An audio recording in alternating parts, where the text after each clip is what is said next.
Malam itu, Jakarta diguyur hujan gerimis yang membuat aroma aspal basah menguap ke udara. Namun, di dalam sebuah restoran fine dining yang terletak di lantai 50 sebuah gedung pencakar langit, suasana begitu hangat dan kontras. Lampu kristal yang menggantung di plafon memantulkan cahaya keemasan pada gelas-gelas wine seharga jutaan rupiah. Di meja bundar paling eksklusif, 4 orang bersaudara duduk dengan penuh keangkuhan.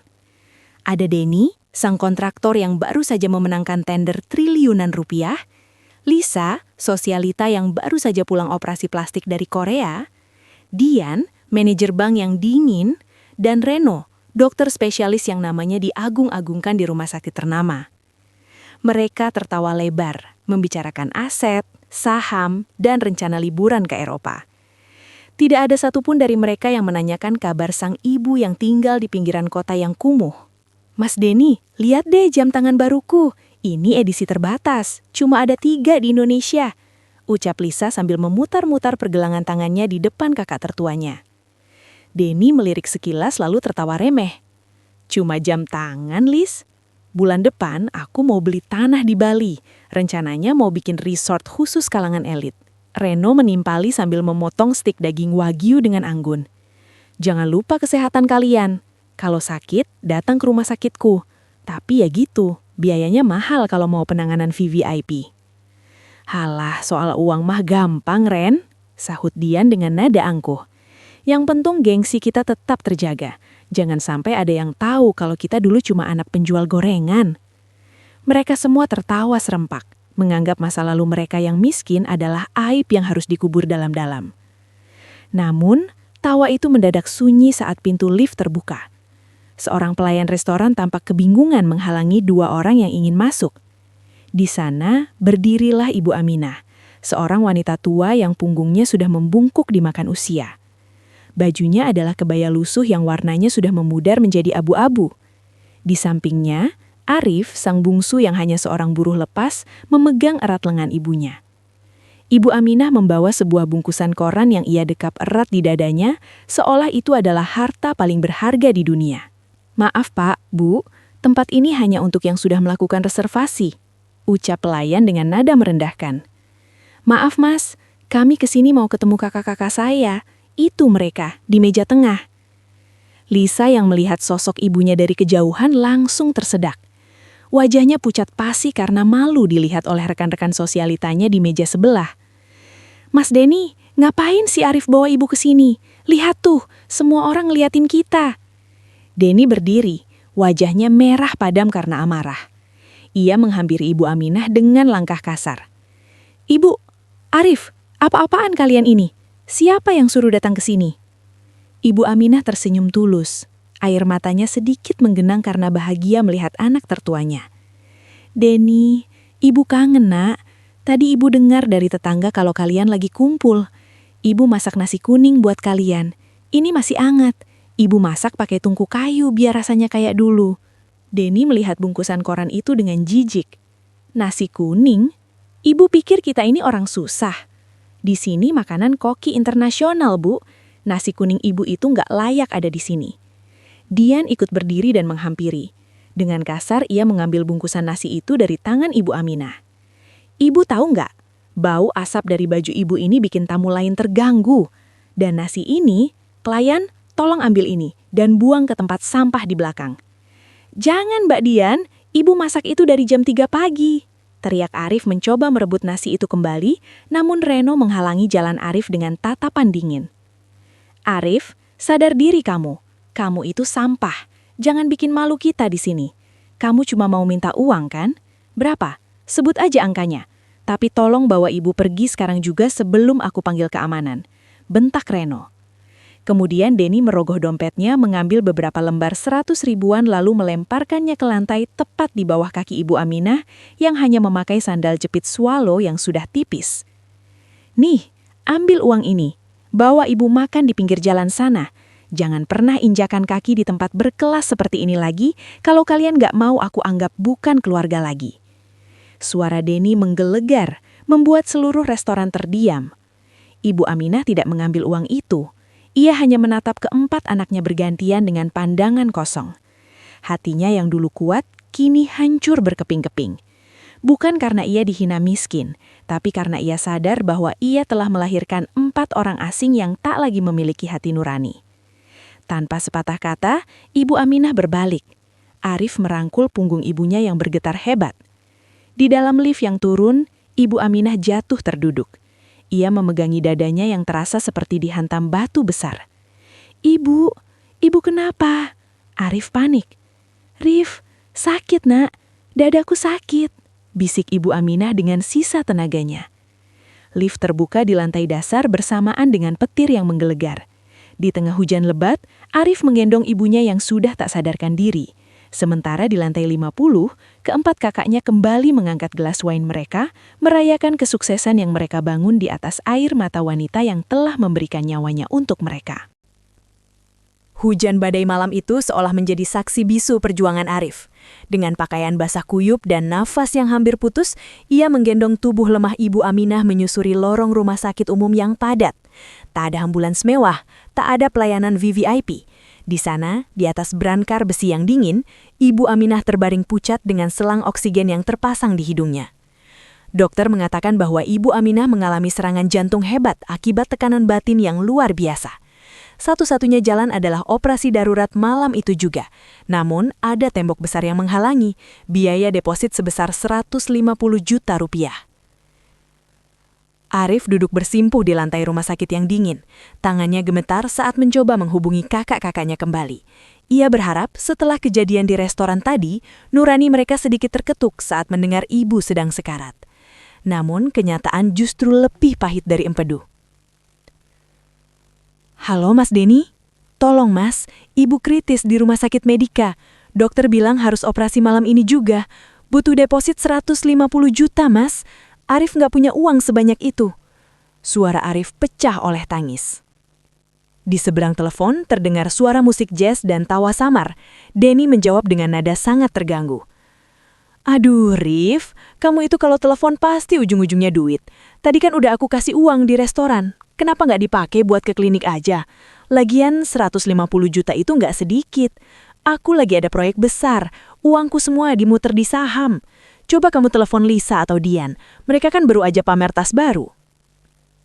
Klik, sambungan diputus secara sepihak. Arif mencoba menelpon Lisa. Lisa menjawab dengan nada ketus. Rif, aku lagi di salon persiapan buat terbang ke Paris besok pagi. Masalah ibu sakit itu kan biasa. Orang tua memang sering begitu buat cari perhatian. Lagian, kenapa dibawa ke RS mahal? Bawa ke puskesmas aja yang pakai kartu gratisan. Jangan ganggu aku dulu, aku lagi sibuk. Satu persatu, kakaknya menghindar. Yang tadi di restoran sanggup memesan botol minuman seharga puluhan juta rupiah, kini tiba-tiba menjadi miskin saat diminta membayar biaya rumah sakit ibu mereka sendiri. Hingga akhirnya, mereka berempat masuk ke dalam satu grup WhatsApp keluarga yang dibuat oleh Arif. Mbak, Mas, tolong, ibu benar-benar sekarat. Dokter bilang waktunya nggak banyak.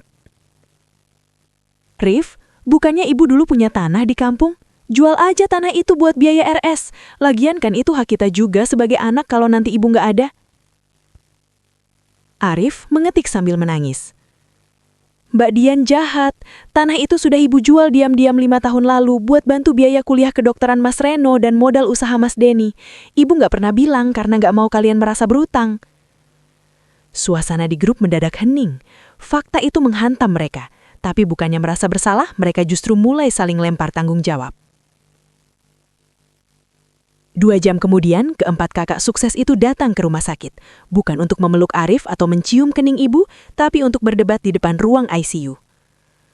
Aku cuma bisa bantu 10 juta, ucap Denny sambil melipat tangan di dada. Sisa tagihanku bulan ini banyak banget. Loh, kok dikit Mas? Harusnya Mas Denny dulu dong yang paling gede, sahut Lisa tak mau kalah. Aku nggak bisa bantu, uangku udah kepake buat tiket pesawat dan hotel di Paris. Masa aku batalin? Malu dong sama teman-teman. Reno, sang dokter, hanya menatap dingin ke arah ruang ICU. Secara medis, peluang ibu kecil. Kalau kita keluar uang 150 juta dan ternyata ibu nggak tertolong, itu namanya investasi rugi. Mending kita ikhlaskan saja. Biarkan ibu pergi dengan tenang daripada kita habis-habisan tapi hasilnya nihil. Arif yang mendengar perkataan Reno langsung berdiri. Ia mencengkram kerah baju kakaknya yang dokter itu dengan mata merah menyala. Investasi rugi? Kamu bilang nyawa ibu itu investasi rugi? Dia yang kasih kamu makan dari hasil jualan gorengan sampai kamu bisa jadi dokter, Reno. Di tengah keributan itu, pintu ICU terbuka. Suster berlari keluar dengan wajah panik. Keluarga Ibu Aminah, pasien mengalami henti jantung. Dokter butuh keputusan sekarang, apakah operasi dilanjutkan atau tidak? Arif menatap kakak-kakaknya. Tak ada satupun yang berani menatap balik. Mereka semua tertunduk, bukan karena sedih, tapi karena takut dimintai pertanggungjawaban uang. Di saat itulah Arif merogoh sesuatu dari kantongnya. Sebuah sertifikat kecil yang sudah kusam. Sertifikat satu-satunya aset yang ia miliki, rumah kayu tua peninggalan almarhum ayahnya yang selama ini ia tempati bersama ibu. Lakukan operasinya, Sus. Saya yang akan menjamin biayanya. Saya akan jual rumah saya malam ini juga, ucap Arif dengan suara bergetar namun tegas. Keempat kakaknya tertegun. Mereka yang punya rumah bak istana kalah oleh adiknya yang hanya punya gubuk namun memiliki hati seluas samudra. Lampu ruang operasi akhirnya padam. Setelah berjam-jam berada di ambang kematian, nyawa Ibu Aminah berhasil diselamatkan. Namun, kabar baik itu dibarengi dengan kenyataan pahit. Dokter menyatakan bahwa Ibu Aminah mengalami guncangan syaraf yang hebat. Beliau selamat secara fisik, namun ingatannya seolah terkunci. Beliau tidak mengenali siapapun, termasuk keempat anaknya yang sukses. Beliau hanya terus memanggil nama Arif, satu-satunya nama yang tersisa di lubuk hatinya yang paling dalam. Denny, Lisa, Dian, dan Reno berdiri di sudut kamar rawat kelas 3. Kamar yang paling murah karena mereka menolak patungan untuk kelas VIP. Mereka menatap Ibu Aminah dengan canggung. Tak ada rasa haru. Yang ada hanya rasa bosan karena harus berada di ruangan yang pengap dan sempit itu. "Ibu, ini Denny, anak tertua ibu," ucap Denny dengan nada yang dipaksakan lembut. Ibu Aminah hanya menatap kosong daerah langit-langit. Beliau ketakutan setiap kali tangan Denny atau Lisa mendekat. Beliau justru bersembunyi di balik punggung Aris sambil gemetar. "Aduh, kalau ibu amnesia begini makin repot urusannya," keluh Lisa sambil mengipas-ngipas wajahnya dengan tangan. "Kita kan nggak mungkin nungguin di sini terus. Jadwal aku ke Paris sudah mepet." "Sabar dulu, Lis," potong Dian dengan mata yang menyipit penuh selidik. "Ada hal yang lebih penting. Arif, tadi kamu bilang ibu jual tanah buat modal Mas Denny dan Reno kan? Berarti ibu masih punya simpanan lain. Jangan-jangan ibu punya harta rahasia yang belum kita tahu." Keserakahan mulai mengalahkan rasa kemanusiaan. Di saat ibu mereka masih lemah, pikiran mereka sudah tertuju pada warisan. Sore itu saat Arif sedang mengurus administrasi di bawah, keempat bersaudara itu diam-diam pergi ke rumah tua Ibu Aminah. Rumah kayu yang hampir roboh, tempat mereka dulu dibesarkan. Mereka ingin menggeledah isi rumah itu, mencari kalau-kalau ada surat berharga atau perhiasan yang disembunyikan. "Cepat cari, pasti ibu simpan di lemari tua ini," perintah Denny sambil membongkar tumpukan baju lama ibu yang sudah wangi kapur barus. Lisa sibuk memeriksa kotak-kotak sepatu usang. "Ih, isinya cuma sampah. Foto-foto lama kita waktu kecil. Ih, kenapa sih ibu masih simpan foto aku waktu masih dekil begini? Buang aja." Tiba-tiba, Reno menemukan sebuah kotak kayu kecil yang terkunci rapat di bawah tempat tidur ibu. Dengan kasar, Denny mendobrak kunci itu menggunakan palu. Mata mereka semua terbelalak. Di dalamnya bukan emas atau berlian, melainkan sebuah amplop coklat besar yang tersegel rapi dengan tulisan tangan almarhum ayah mereka. "Untuk istriku Aminah dan anak-anakku." Dengan tangan gemetar, Dian membuka surat itu. Bukannya daftar harta, surat itu berisi sebuah fakta yang menghantam jantung mereka. "Aminah, istriku, jika kelak anak-anak kita sukses, ingatlah bahwa semua modal usaha yang aku tinggalkan adalah titipan. Perusahaan yang dijalankan Denny, aset yang dikelola Reno, semuanya terikat atas namamu secara hukum. Aku telah mengatur di notaris. Jika suatu saat mereka menelantarkanmu atau durhaka padamu, maka secara otomatis seluruh aset, rumah, dan perusahaan yang mereka pegang akan dicabut haknya dan dialihkan seluruhnya kepada anak yang paling tulus menjagamu." Wajah Denny mendadak pucat pasi. "Gak mungkin. Jadi perusahaan yang aku bangun selama ini secara hukum masih milik ibu. Denny, berarti kalau notaris tahu kita sempat mengusir ibu kemarin, kita bisa jatuh miskin. teriak Lisa panik. Mas Denny, kita harus lakukan sesuatu. Kita nggak boleh biarkan Arif tahu soal surat ini. Dian meremah surat itu. Tapi masalahnya ibu sekarang amnesia. Kalau ibu nggak sembuh, harta itu akan membeku di pengadilan. Kita harus buat ibu seolah-olah waras dan menandatangani surat pengalihan hak milik ke kita sebelum Arif menyadari semuanya. Tanpa mereka sadari, Arif berdiri di ambang pintu rumah tua itu. Dia mendengar semuanya. Hatinya yang dulu lembut, kini mengeras. Dia tidak menyangka, di saat ibu mereka baru saja lolos dari maut, kakak-kakaknya justru merencanakan pencurian harta secara legal. Arif melangkah masuk dengan tenang, menatap satu persatu kakaknya dengan pandangan yang membuat mereka merinding. "Kalian cari ini?" tanya Arif sambil mengangkat sebuah kunci kuno yang menggantung di lehernya. "Surat yang kalian pegang itu cuma salinan. Surat asli dan bukti notaris ada di tangan pengacara yang sudah disiapkan ayah sebelum meninggal. Dan satu hal yang perlu kalian tahu, ibu tidak amnesia. Beliau hanya tidak mau melihat wajah kalian lagi." Keempat kakaknya terdiam mematung. Permainan baru saja dimulai. Siapa yang akan bertahan ketika harta yang mereka sombongkan ternyata berdiri di atas izin seorang ibu yang mereka khianati? Kabar tentang wasiat almarhum sang ayah bagaikan petir di siang bolong bagi Denny, Lisa, Dian, dan Reno. Keangkuhan mereka seketika luruh, berganti dengan ketakutan luar biasa akan jatuh miskin. Kini, rumah sakit yang tadinya mereka anggap tempat yang membosankan berubah menjadi panggung sandiwara. Mereka yang kemarin melempar uang ke lantai, kini datang membawa buah-buahan impor, bunga dan senyum palsu yang paling manis. Namun, di balik itu semua, mata mereka terus melirik ke arah Arif, mencari tahu di mana dokumen asli itu disimpan.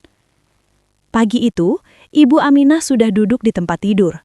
Beliau masih tampak diam, tatapannya kosong, namun telinganya tajam mendengar setiap bisikan kemunafikan di sekelilingnya.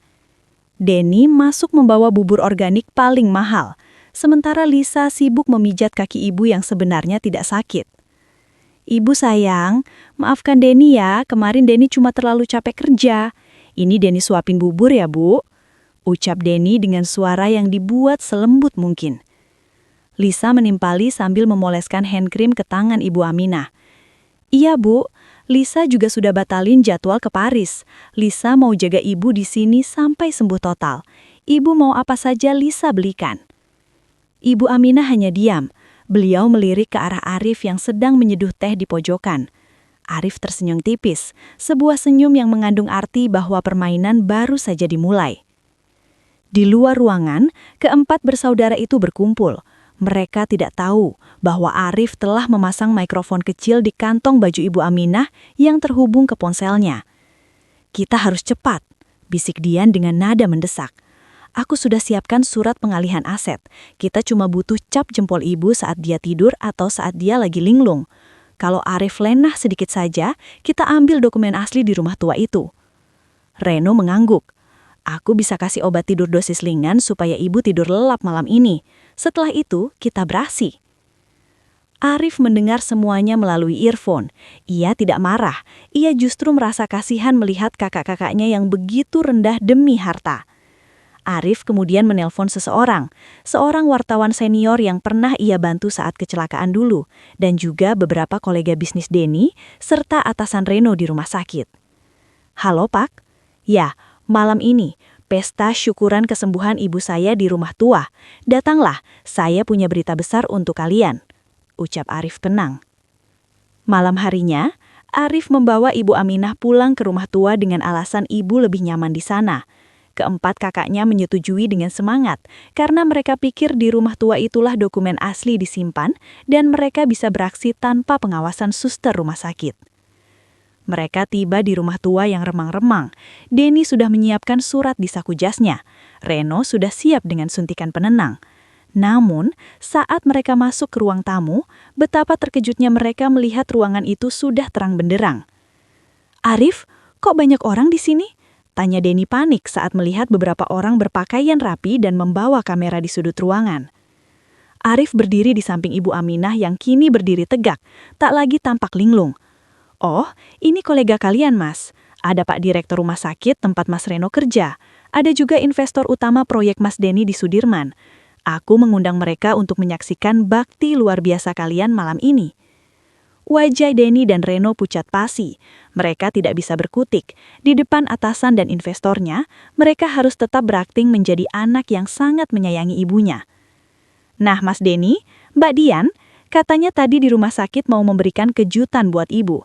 Hadiah besar untuk menebus kesalahan kalian di restoran kemarin. Silahkan, para wartawan sudah siap merekam momen mengharukan ini," tantang Arif. Denny gemetar. Ia terpaksa mengeluarkan amplop dari sakunya. Namun karena panik dan salah ambil, yang ia keluarkan justru surat pengalihan aset yang sudah ia siapkan sebelumnya. Surat itu jatuh ke lantai dan terbaca oleh investor yang berdiri di dekatnya. "Loh, Pak Denny, ini bukan surat hadiah. Ini surat pengalihan harta. Jadi benar rumor yang bilang Anda ingin menguasai harta ibu Anda sendiri?" tanya sang investor dengan nada kecewa. Suasana menjadi riuh. Kilatan lampu kamera flash menyambar-nyambar wajah mereka yang ketakutan. Ibu Aminah perlahan maju ke depan. Beliau menatap keempat anaknya lalu berbicara dengan suara yang lantang untuk pertama kalinya.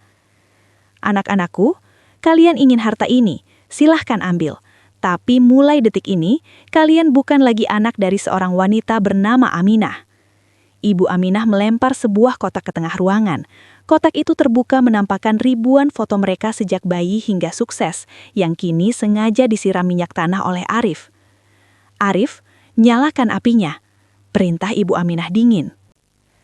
Hanya dalam hitungan minggu, kemewahan yang dulu mereka agung-agungkan luruh seperti pasir yang tersapu ombak.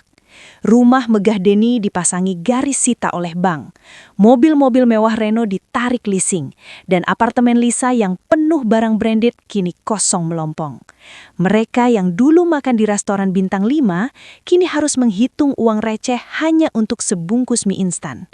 Tidak ada lagi teman sosialita. Tidak ada lagi bawahan yang menyembah.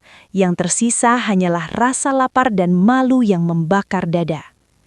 Di sebuah kontrakan sempit di pinggiran kota, keempat bersaudara itu duduk melantai. Wajah mereka kusam, rambut tak terurus, dan pakaian mereka adalah sisa-sisa kejayaan yang mulai bau apek. "Mas Denny, perutku sakit. Aku belum makan dari pagi," rintih Lisa sambil memegangi perutnya. "Semua temanku memblokir nomor teleponku.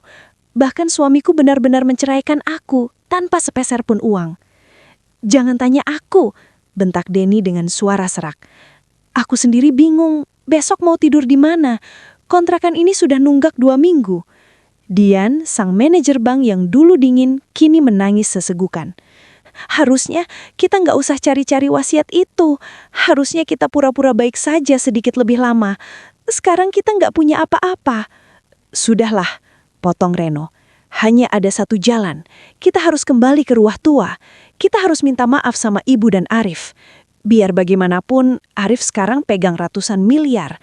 Sedikit saja dia kasih kita bisa bangun lagi." Dengan sisa-sisa tenaga dan rasa malu yang dibuang jauh-jauh, mereka berjalan kaki menuju Ruah Tua. Namun betapa terkejutnya mereka saat sampai di sana. Rumah kayu yang dulu reyot kini telah dipugar menjadi sangat asri dan luas tanpa menghilangkan kesan klasiknya. Di depannya terparkir mobil ambulan gratis dan truk sembako dengan logo Yayasan Aminah Berbakti. Mereka berempat berdiri di depan pagar besi yang kokoh. Arif terlihat sedang mengawasi pembagian sembako untuk warga sekitar. Penampilannya masih sederhana, namun wibawanya terpancar nyata. Arif, ini kami, kakak-kakakmu," teriak Denny dari luar pagar. Arif menoleh perlahan. Ia berjalan mendekat namun tidak membukakan pagar. Ia hanya menatap mereka dengan tatapan datar, tatapan yang dulu sering mereka berikan pada Arif. "Mau apa lagi kalian ke sini? Mau buang uang 100.000 lagi ke lantai?" tanya Arif tenang namun menusuk. "Arif, tolong kami hilaf, kami sadar kami salah. Tolong izinkan kami ketemu ibu, kami mau sujud di kakinya," ucap Lisa sambil menangis terseduh-seduh hingga jatuh berlutut di aspal. Ibu Aminah keluar dari pintu rumahnya didampingi oleh Pak Baskoro. Beliau melihat keempat anaknya yang kini tampak seperti gembel di depan rumahnya sendiri. Tak ada dendam di wajahnya, hanya ada guratan luka yang sudah mengering. Ibu, ampuni Denny, Bu," teriak Denny histeris. Ibu Aminah berbicara dengan nada tenang. Kalian bilang kalian sadar. Kalian bilang kalian ingin sujud. Orang yang tulus tidak akan datang hanya saat mereka jatuh miskin. Kalian datang karena lapar, bukan karena rindu. Arif menyelah. Kalau kalian benar-benar mau dimaafkan dan kembali ke rumah ini, ada syaratnya. Aku tidak butuh uang kalian karena memang kalian sudah tidak punya. Tapi aku butuh pembuktian. Apa syaratnya, Rif? Apa saja akan kami lakukan? Sahut Reno cepat. Pertama, lepaskan semua gengsi kalian. Selama 3 bulan ke depan kalian harus bekerja di yayasan ini. Denny, kamu jadi kuli angkut sembako. Lisa dan Dian, kalian cuci piring dan masak di dapur umum untuk kaum duafa. Dan Reno, yang dulu dokter hebat, sekarang kamu jadi petugas kebersihan yang membersihkan luka-luka orang jalanan di klinik gratis ini.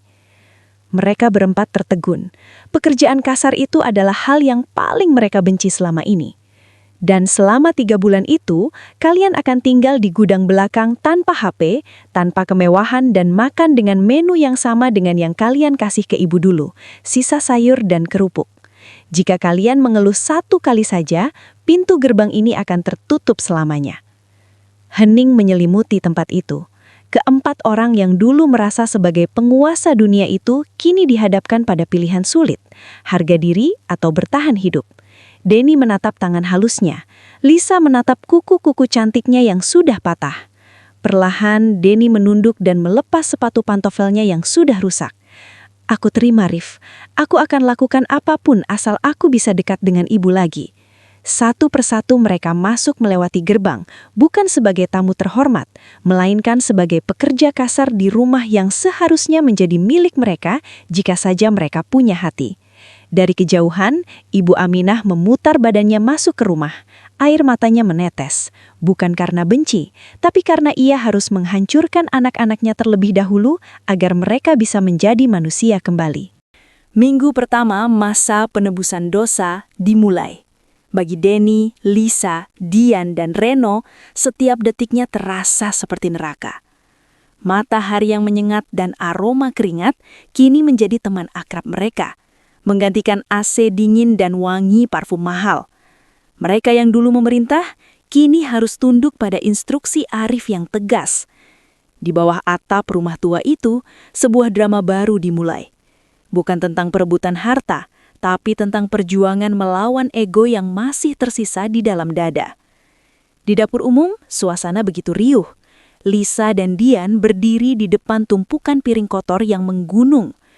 Tangan mereka yang dulu halus karena perawatan jutaan rupiah, kini mulai kasar, kemerahan, dan bau amis sisa makanan. Mbak Dian, aku nggak kuat. Tanganku perih semua kena sabun murah ini. Keluh Lisa sambil terisak pelan. Lihat deh, kuku aku rusak semua. Masa kita harus begini terus sih?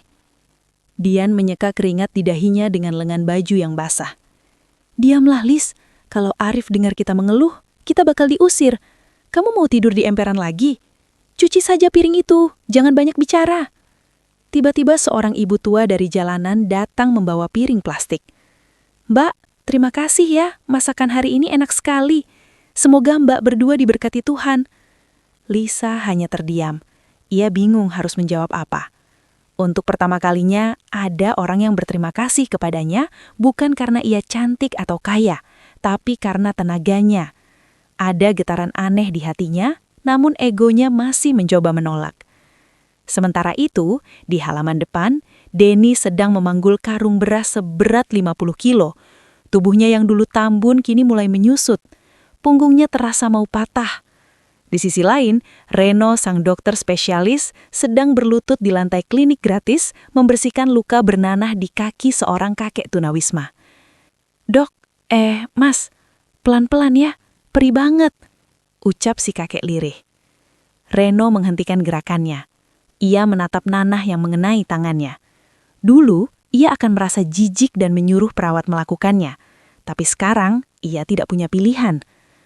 Sabar ya, Kek. Saya bersihkan dulu supaya nggak infeksi, jawab Reno datar. Tiba-tiba datanglah mantan kolega Reno dari rumah sakit lamanya yang sedang melakukan kunjungan sosial. Mereka melihat Reno sedang mengepel lantai klinik dan membersihkan luka kotor.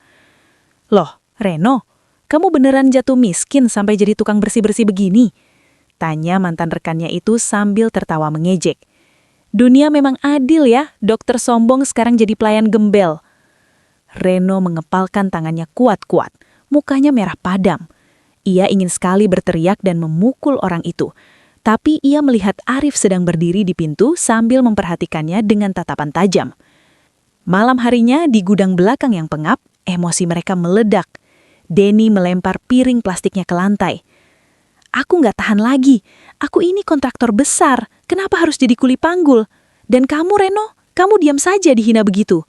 Bentak Denny. Terus mau gimana, Mas? Kita butuh makan. Sahut Reno frustrasi. Aku punya ide. Bisik Dian tiba-tiba. Tadi aku melihat Arif menaruh kunci berangkas yayasan di laci mejanya. Di dalamnya pasti ada banyak uang tunai dari donatur. Kita ambil sedikit saja, terus kita kabur dari sini. Kita mulai hidup baru di luar kota. Daripada jadi budak di sini, mending kita pergi. Lisa ragu. Tapi kalau ketahuan, kita tamat, Mbak. Gak akan ketahuan kalau kita kompak, tegas Dian. Tengah malam saat seluruh rumah sudah sunyi, 4 bayangan bergerak mengendap-endap menuju ruang kerja Arif. Tangan Denny gemetar saat mencoba membuka laci meja. Setelah berhasil, mereka menemukan sebuah kotak kayu yang tertutup kain. Namun, saat mereka membukanya, bukannya tumpukan uang yang mereka temukan, melainkan sebuah buku harian lama milik Ibu Aminah. Di halaman yang terbuka, ada tulisan tangan ibu yang masih basah dengan air mata. Ya Allah, hamba tidak butuh tenaga anak-anak hamba. Hamba hanya rindu melihat mereka rukun kembali tanpa memikirkan harta. Hamba sengaja meminta Arif memberikan ujian ini, bukan untuk menyiksa mereka, tapi untuk mencuci hati mereka yang kotor oleh dunia. Hamba selalu berdoa, sebelum mata hamba tertutup, hamba bisa memeluk mereka lagi sebagai anak-anak hamba yang jujur. Denny tertegun. Surat itu seperti petir yang menyambar jiwanya. Tepat saat itu, lampu ruangan menyala terang. Arif berdiri di sana bersama Ibu Aminah yang duduk di kursi roda dengan mata berkaca-kaca. Kalian jadi mengambil uangnya? Tanya Arif dingin sambil menatap ke arah tangan Denny yang memegang buku harian itu. Suasana di ruang kerja Arif mendadak beku.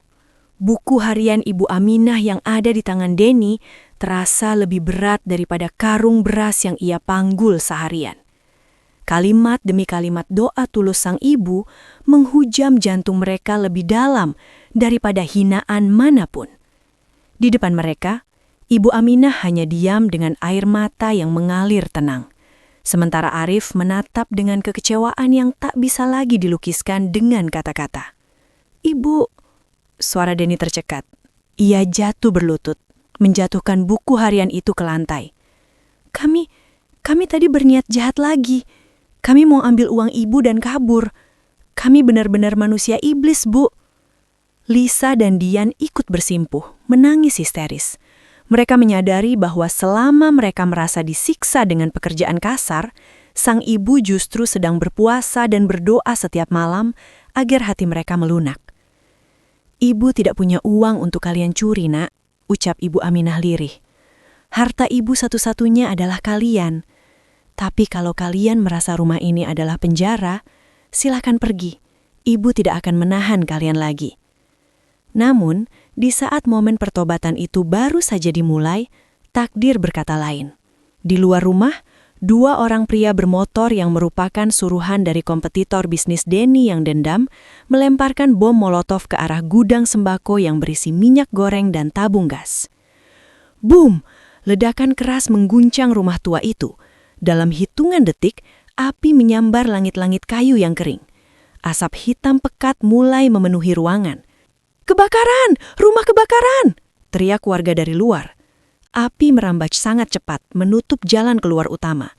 Arif mencoba menerobos asap untuk mengambil alat pemadam, namun balok kayu yang terbakar jatuh menghalangi jalannya. Ibu Aminah yang berada di kursi roda terjebak di dalam kamar kerja yang mulai dikelilingi api. Ibu, Mas Denny, cepat bawa ibu keluar! Teriak Arif sambil batuk-batuk karena asap. Denny melihat ke arah pintu keluar yang masih terbuka sedikit, lalu melihat ke arah Ibu Aminah yang terkurung api. Di dekatnya, ada koper berisi dokumen penting yayasan dan sertifikat aset ratusan miliar rupiah yang baru saja dikeluarkan Pak Baskoro tadi sore. "Mas, ambil kopernya, itu masa depan kita!" teriak Lisa. Denny menatap koper itu sejenak, lalu menatap ibunya yang mulai sesak nafas. Tiba-tiba, Denny menendang koper itu menjauh. "Persetaan dengan harta! Reno, bantu aku angkat ibu!"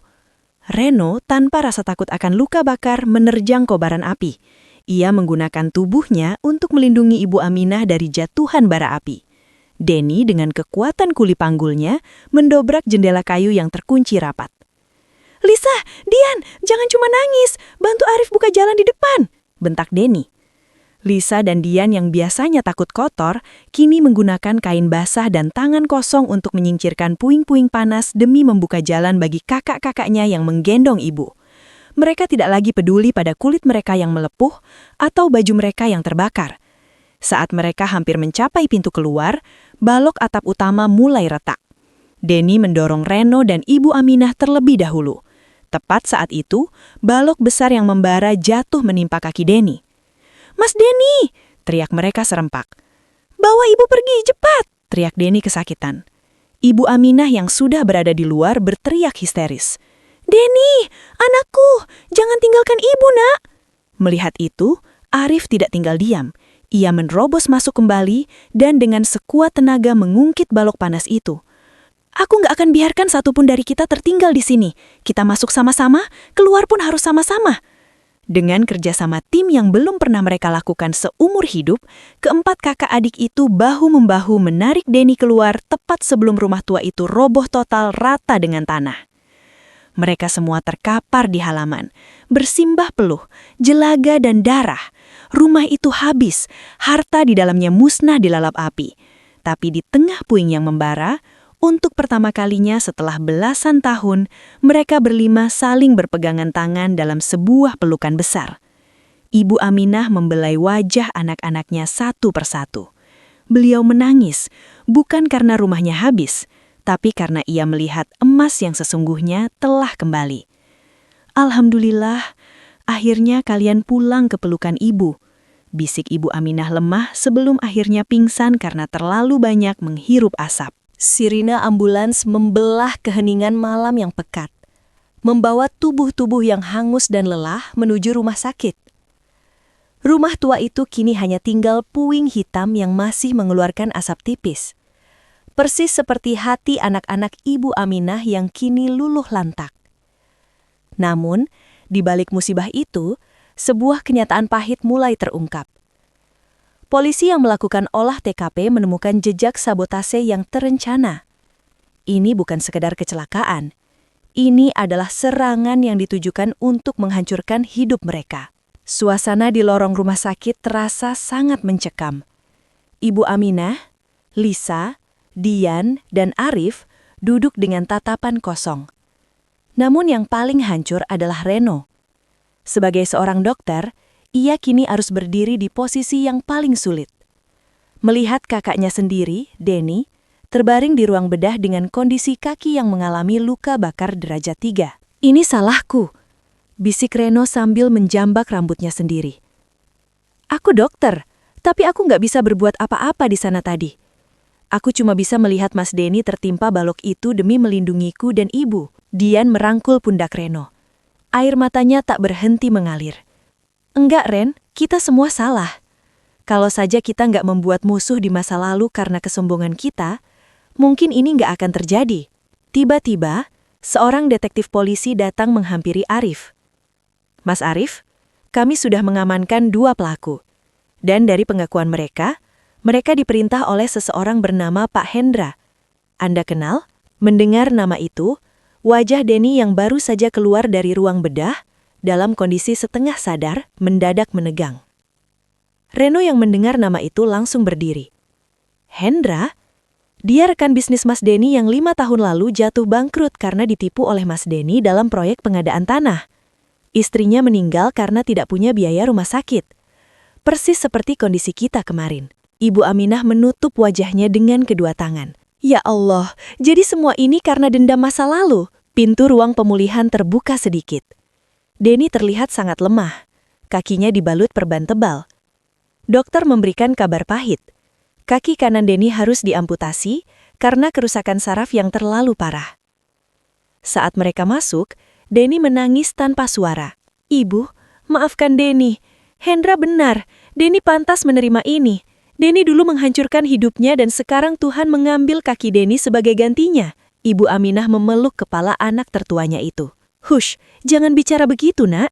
Setiap manusia punya jatah hilafnya masing-masing. Sekarang, kamu harus kuat." Tanpa disangka, berita kebakaran itu sampai ke telinga Hendra yang sedang bersembunyi.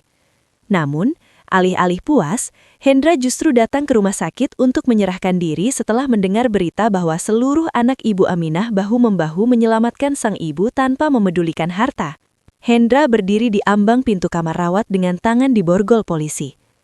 Matanya merah, penuh amarah, tapi juga penyesalan. "Denny, aku ingin kamu mati di rumah itu," ucap Hendra dengan suara bergetar. "Aku ingin kamu merasakan kehilangan yang sama seperti yang aku rasakan. Tapi saat aku lihat di berita kalian rela membakar sertifikat miliaran demi ibu kalian, aku sadar, kamu masih punya hati yang tidak aku miliki." Denny menatap Hendra dari tempat tidur. "Hendra, ambil apa saja yang tersisa dari asetku. Aku akan minta Arif mengembalikan modalmu yang dulu aku curi. Aku tidak butuh uang itu lagi. Kaki ini sudah cukup jadi bayarannya." Malam itu, di dalam kamar rumah sakit yang sempit, terjadi sebuah rekonsiliasi yang luar biasa. Musuh lama saling memaafkan, dan anak-anak yang durhaka telah benar-benar mati dan dilahirkan kembali menjadi manusia baru. Arif mendekati kakak-kakaknya. "Rumah kita memang habis terbakar, tapi yayasan ayah punya asuransi. Kita akan bangun kembali rumah itu. Tapi kali ini, tidak ada lagi sekat antara kita. Tidak ada lagi gudang belakang. Kita semua akan tinggal di bawah satu atap yang sama." Lisa dan Dian yang dulu jijik dengan kemiskinan, kini justru sibuk membantu suster membersihkan lantai rumah sakit tanpa diminta. Mereka telah menemukan bahwa kebahagiaan bukan pada tas branded, melainkan pada rasa tenang karena tidak lagi memiliki musuh dan rahasia. 1 tahun telah berlalu sejak api menyucikan segala dosa dan kesombongan di rumah tua itu. Kini, di atas tanah yang dulu hangus, berdiri sebuah bangunan yang jauh lebih megah, namun bukan kemegahan yang dingin.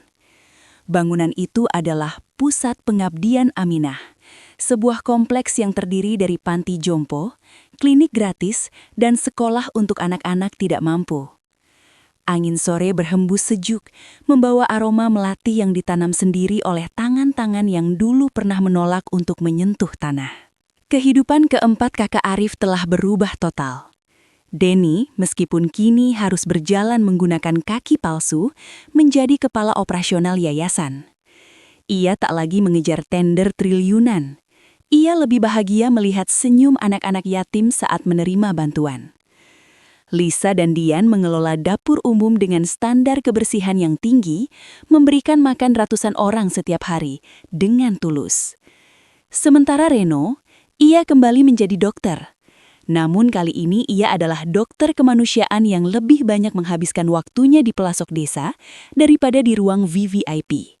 Hari itu adalah hari peresmian kembali yayasan. Ratusan warga berkumpul. Para investor yang dulu memutus kontrak Denny kini datang kembali. Bukan untuk berbisnis, melainkan untuk menjadi donatur tetap karena terkesan dengan perubahan hidup mereka. "Mas Denny, sudah siap?" tanya Arif sambil merapikan kerah baju kakaknya. Denny tersenyum, sebuah senyum yang kini terlihat sangat damai. "Siap, Rif. Terima kasih ya. Kalau bukan karena ketegasanmu dan kesabaran ibu, mungkin hari ini Mas sudah di penjara atau lebih buruk lagi." Lisa datang membawa segelas air untuk ibunya. "Ibu, lihat, bunganya mekar semua. Persis seperti yang ibu mau." Ibu Aminah duduk di kursi roda, tampak lebih segar dan cantik dengan kerudung putih bersih. Matanya yang dulu sering basah karena air mata sedih, kini berkaca-kaca karena rasa syukur yang tak terhingga. Arif naik ke atas panggung, namun ia tidak berdiri sendiri. Ia memanggil keempat kakaknya untuk berdiri di sampingnya. Di depan semua tamu undangan, Arif memberikan pengumuman yang mengejutkan. "Bapak dan Ibu sekalian, Hari ini saya secara resmi menyerahkan seluruh kepemilikan aset yayasan ini kepada 4 orang hebat di samping saya ini. Ucap Arif yang membuat suasana hening. Loh, Rif, apa maksudmu? Ini semua milikmu. Arif memegang tangan Denny. Mas, harta ini titipan ayah, dan ayah ingin harta ini dikelola oleh anak-anaknya yang sudah menemukan hatinya kembali. Aku sudah melihat setahun terakhir ini kalian bekerja tanpa mengeluh. Kalian sudah lulus ujian. Aku kembali menjadi Arif yang dulu, si penjual koran yang akan terus menemani ibu di rumah. Mendengar itu, Denny, Reno, Lisa, dan Dian tidak bisa menahan tangis. Di depan ratusan orang, mereka tidak lagi menahan malu. Keempat orang sukses itu serentak turun dari panggung dan berlutut di bawah kursi roda Ibu Aminah. Ibu, ampuni kami, bisik Denny sambil mencium tangan ibunya. Dulu kami ingin memberi ibu mahkota emas, tapi kami malah memberi ibu duri. Maafkan kami yang baru sadar bahwa surga kami ada di sini, di kaki ibu. Ibu Aminah mengelus rambut anak-anaknya satu persatu. Sudah nak, sudah. Ibu sudah memaafkan kalian sejak detik pertama kalian meminta maaf. Harta bisa dicari. Jabatan bisa diganti, tapi ibu hanya satu, dan kalian adalah harta ibu yang paling berharga. Kamera menjauh pelan-pelan memperlihatkan mereka berlima dalam satu pelukan besar di bawah sinar matahari senja yang keemasan. Sebuah pemandangan yang membuktikan bahwa tidak ada kata terlambat untuk pulang, dan tidak ada dosa yang terlalu besar bagi ampunan seorang ibu. Di depan gedung itu, terpampang prasasti kecil yang ditulis sendiri oleh Ibu Aminah. Rumah adalah tempat di mana hatimu berada, dan hati akan selalu menemukan jalan pulangnya ke surga yang paling nyata, yaitu bakti kepada orang tua.